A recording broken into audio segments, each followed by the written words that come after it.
Hello बच्चों, तो आप लोगों को फिर से स्वागत है हमारे एक नए वीडियो में। तो जैसा कि आप लोगों को पता चल चुका है कि जेक 10वीं कक्षा 10वीं का मॉडल पेपर जारी कर दिया है। तो आज हम लोग एनालिसिस करने वाले हैं गणित पेपर का कंप्लीट एनालिसिस करेंगे।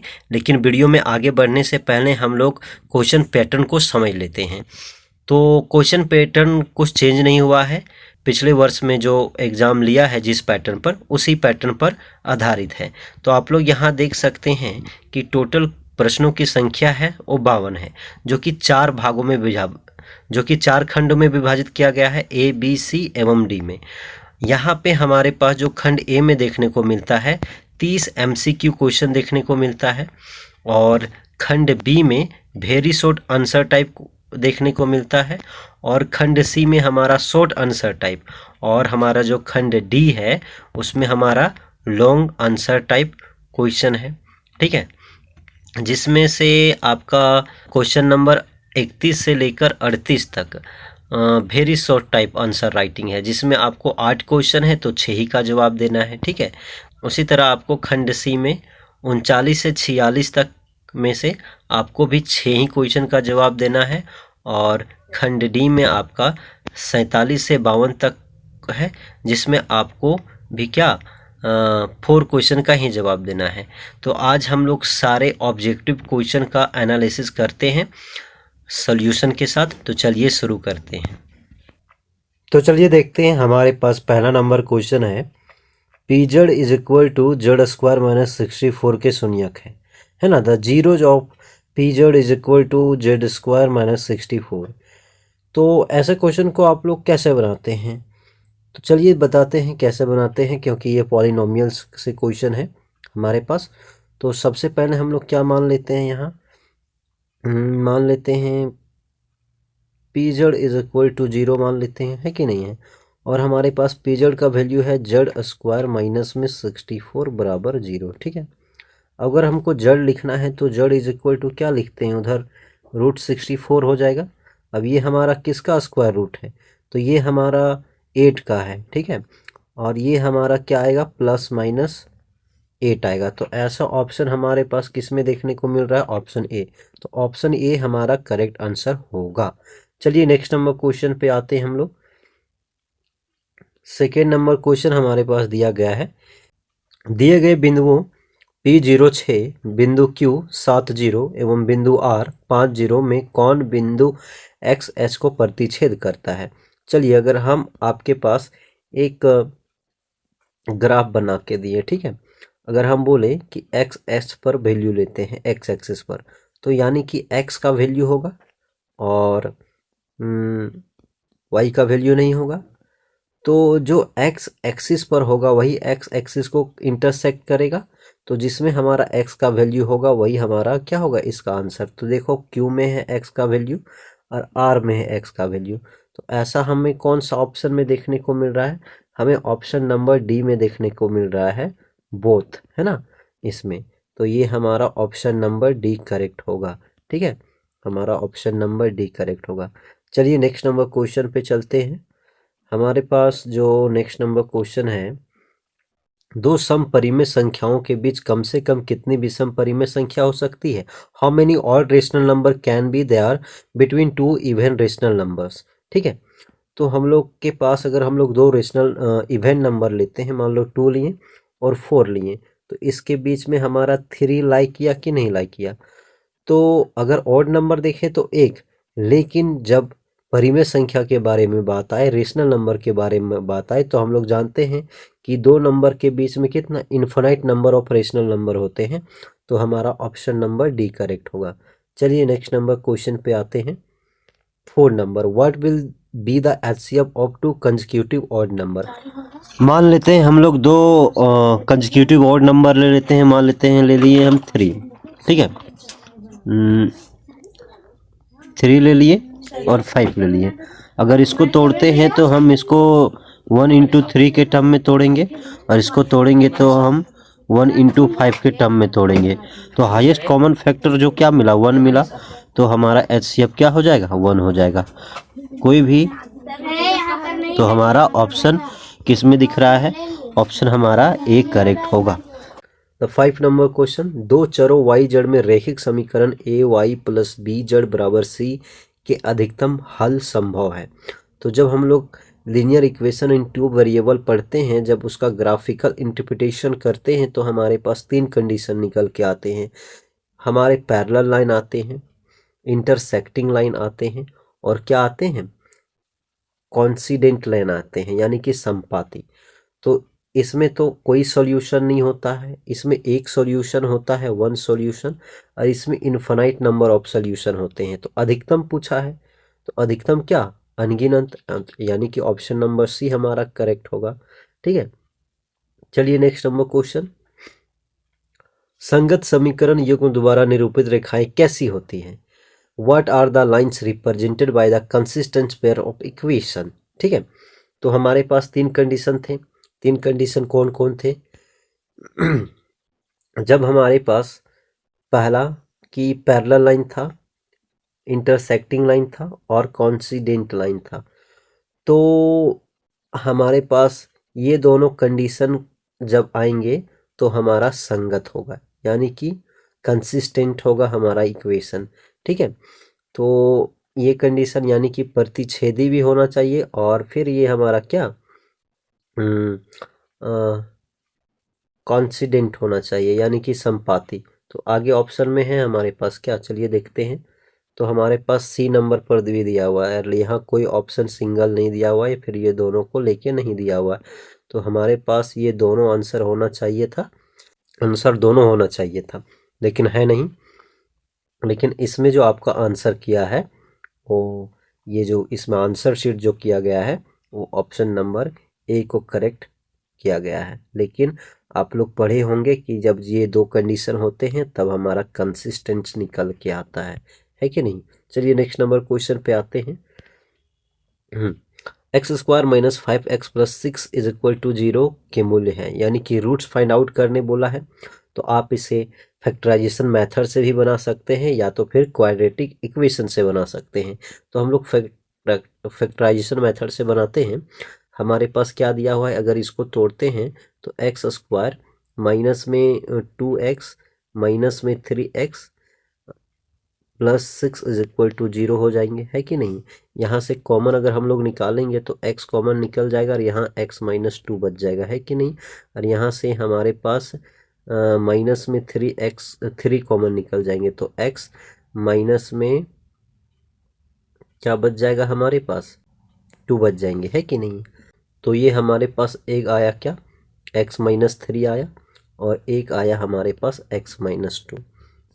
तो यहाँ पे हम लोग अगर इसको 0 से बराबर करते हैं तो एक बार x का वैल्यू 2 आएगा और एक बार x का वैल्यू 3 आएगा। तो हमारा 2 3 इसका सॉल्यूशन होगा, यानी कि रूट्स होगा।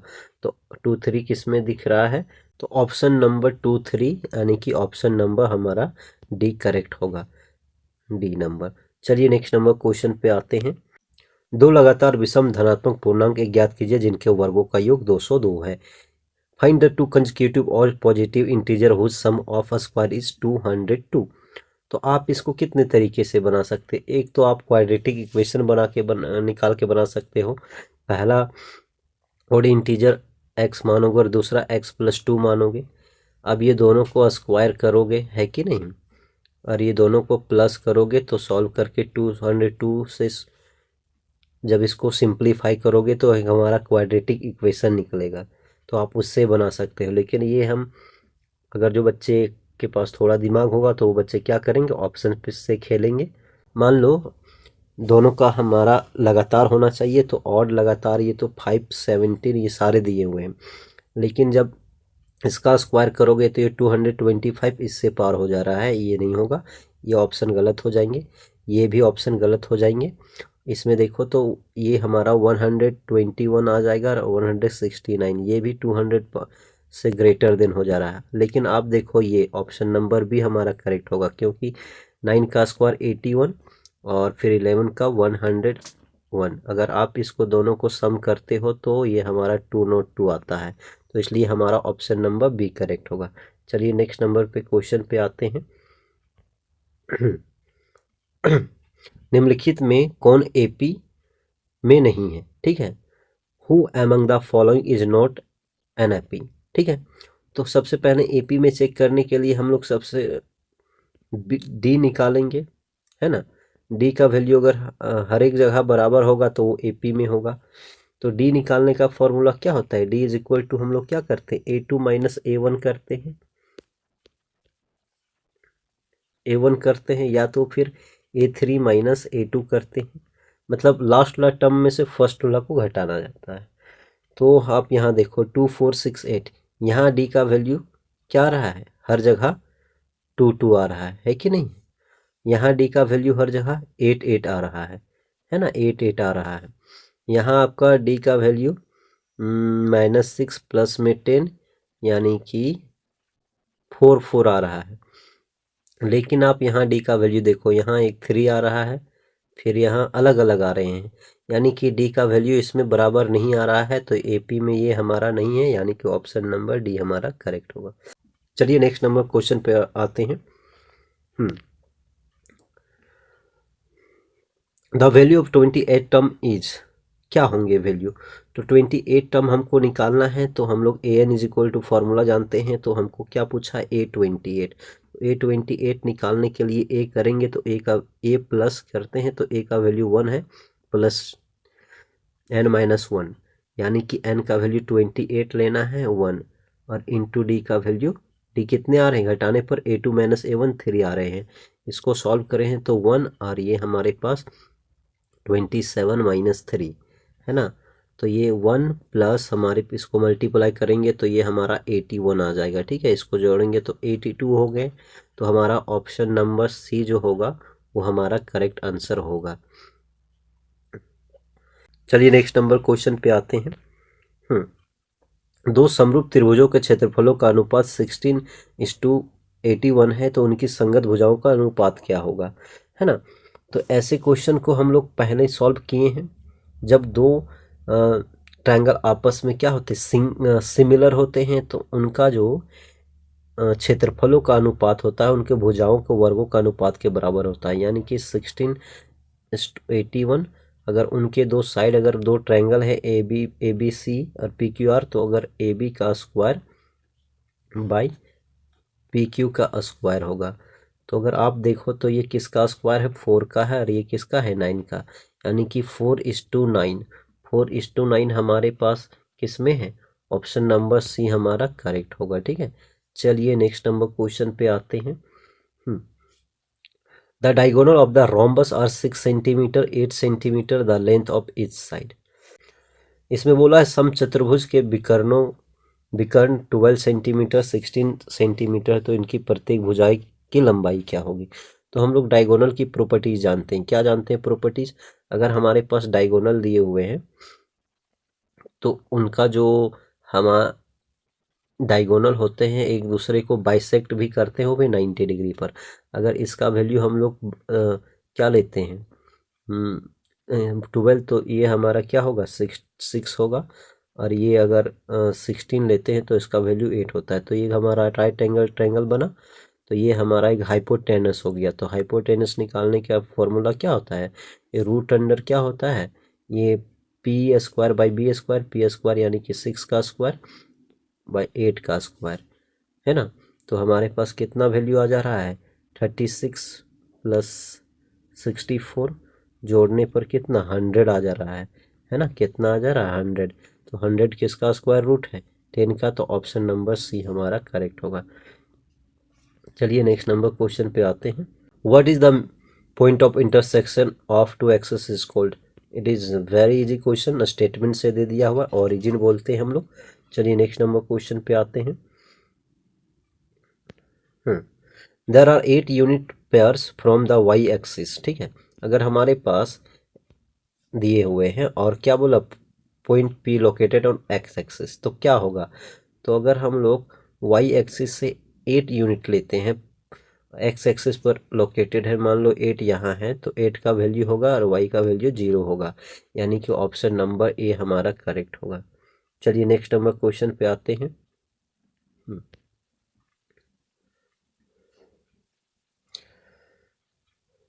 तो यहाँ पे दिया हुआ है 50 number question. If cos A is equal to 3/5 then value of sec ए।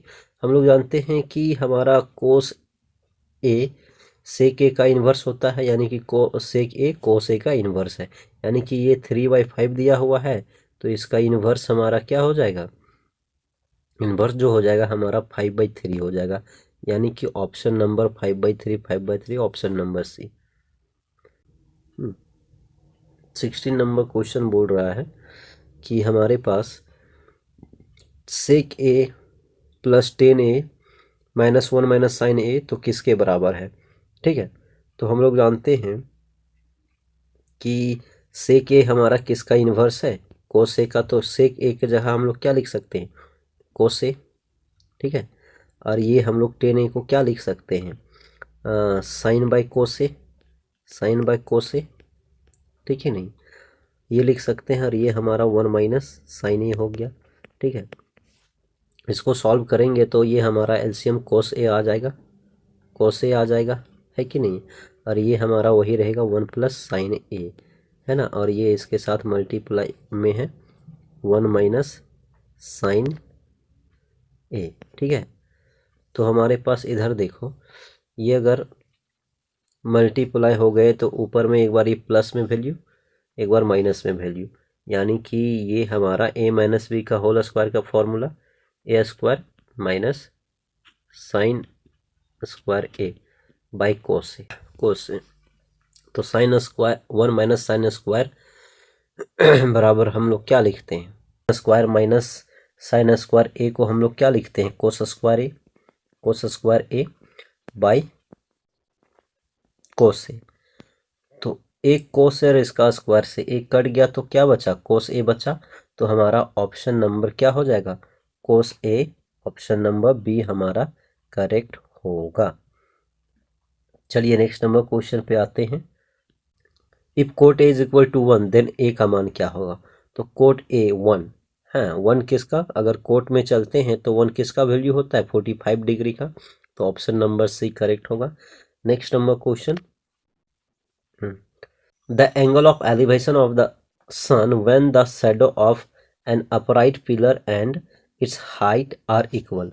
अगर हमारे पास एक पिलर दिए हुए हैं, ठीक है, एक पिलर दिया हुआ है,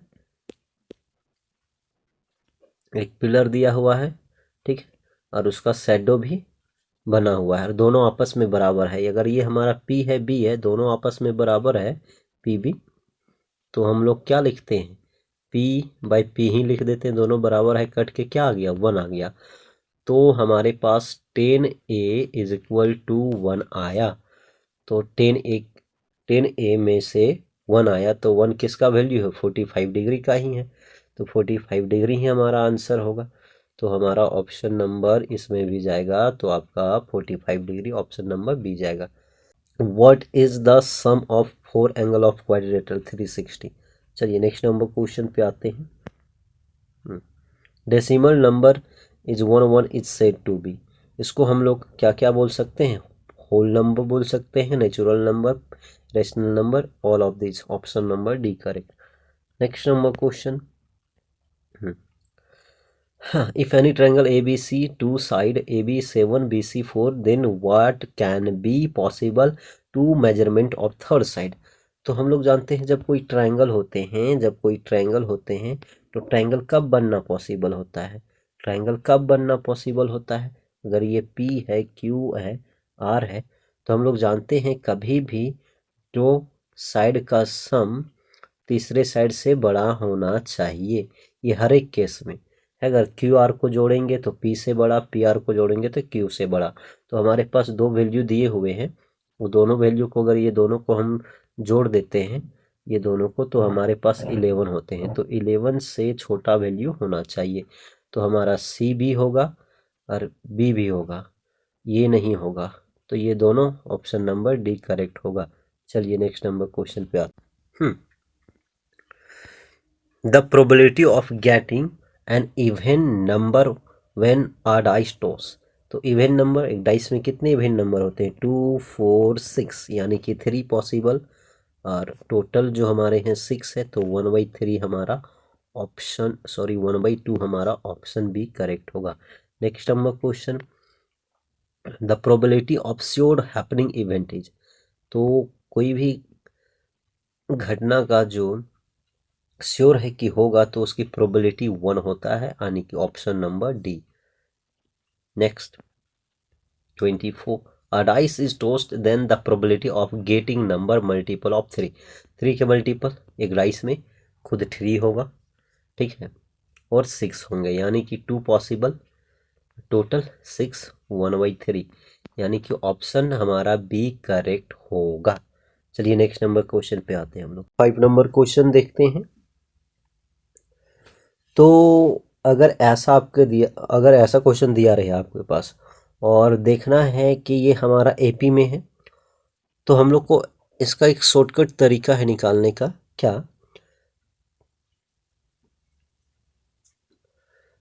मिड टर्म यानी कि मिड टर्म लेना है हमारे पास। क्या है? 3x बराबर हो जाएंगे first term x+3 +4 plus last term 4x+2/2 कर देना है, ठीक है।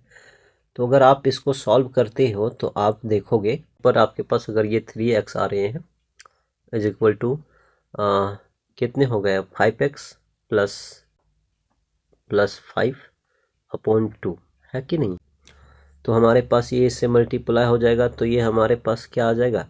6x इज इक्वल टू हमारे पास क्या आ जाएंगे? 5x प्लस 5, उधर जाके माइनस हो जाएगा, ये तो 6x minus 5x is equal to 5, तो हमारे पास x इज इक्वल टू 5 आ गए। तो x का वैल्यू क्या आ जाएंगे? ऑप्शन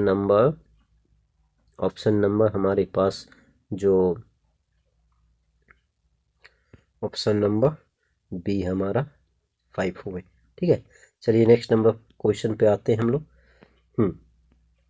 दे दिया हुआ है मीन कितने हैं? 10 है, और इस सारे नंबर को जोड़ते हैं 5 6 11 11 प्लस 8 19 19 प्लस 9 कितने हो गए? 28 और 13 3 जोड़ेंगे तो 28 में 31 प्लस 41 प्लस x, और कितने टर्म है हमारे पास? 1 2 3 4 5 6 टर्म है ना, 6 टर्म है। तो हमारे पास हो गए 60, और इधर -41, और ये हमारा इधर कितने बराबर है। अब कितने बच जाएंगे हमारे पास? 60 में से 1 सब्ट्रैक्ट हुए 10 में से, तो 9, और ये 5 19, तो हमारा ऑप्शन नंबर बी होगा। 7 नंबर क्वेश्चन हमसे पूछा है द मोड ऑफ, तो हम लोग जानते हैं जिसकी फ्रीक्वेंसी ज़्यादा रहती है वही हमारा आंसर होता है। तो हम लोग यहाँ देखो तो 2 2 2 2 2 सबसे ज़्यादा बार आया है, तो 2 हमारा आंसर हो गया, ऑप्शन नंबर ए करेक्ट। चलिए next number question. Okay, at first हमारे पास मीडियन निकालना है इसका कि क्या होगा। तो मीडियन निकालने से पहले या तो इसको असेंडिंग या डिसेंडिंग ऑर्डर में अरेंज कर लेते हैं। तो हमारे पास अगर इसको असेंडिंग ऑर्डर में अरेंज करते हैं तो हमारे पास 7 है, 8 है, 9 है,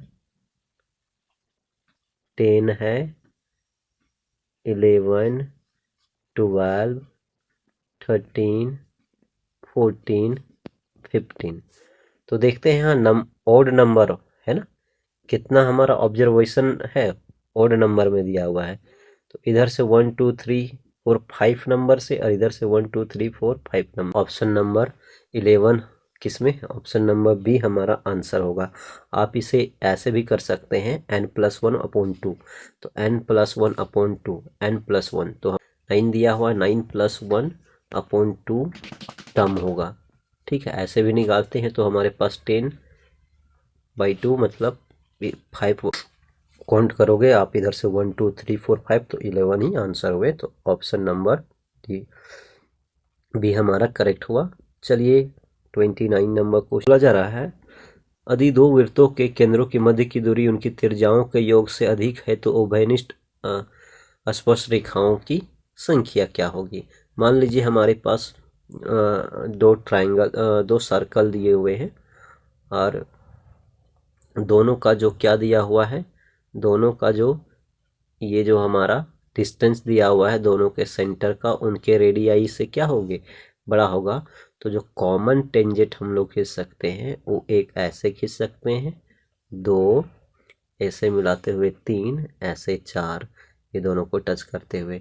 तो कितने हम लोग खींच सकते हैं कॉमन टेंजेंट, तो नंबर ऑफ कितने, 4 टेंजेंट हम लोग क्या कर सकते हैं, खींच सकते हैं। तो ऑप्शन नंबर डी हमारा करेक्ट होगा। चलिए नेक्स्ट नंबर क्वेश्चन पे आते हैं। The ratio of volumes of two sphere is 64:27, the ratio of their surfaces.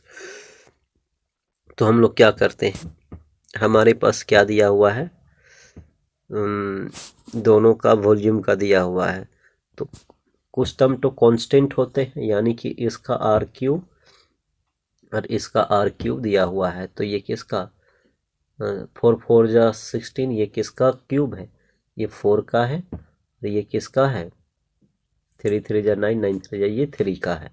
अब पूछा है द सरफेस एरिया का, तो इसमें भी कुछ कांस्टेंट होते हैं, मतलब स्क्वायर स्क्वायर का टर्म में लेना है। तो ये हमारा जो रेशियो हो जाएगा, ये 4 4 जा 16 हो जाएगा, इसका रेशियो क्या हो जाएगा 3 3 जा 9 हो जाएगा, यानी कि ऑप्शन नंबर सी हमारा करेक्ट होगा।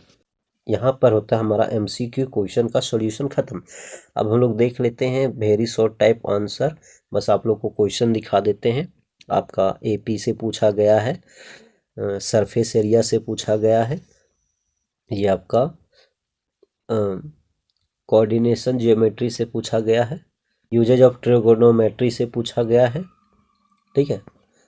ये सरफेस एरिया से पूछा है क्वेश्चन, ये आपको देखो क्वेश्चन पूछा है, इसमें सिद्ध करें कि √3 एक अपरिमेय संख्या है।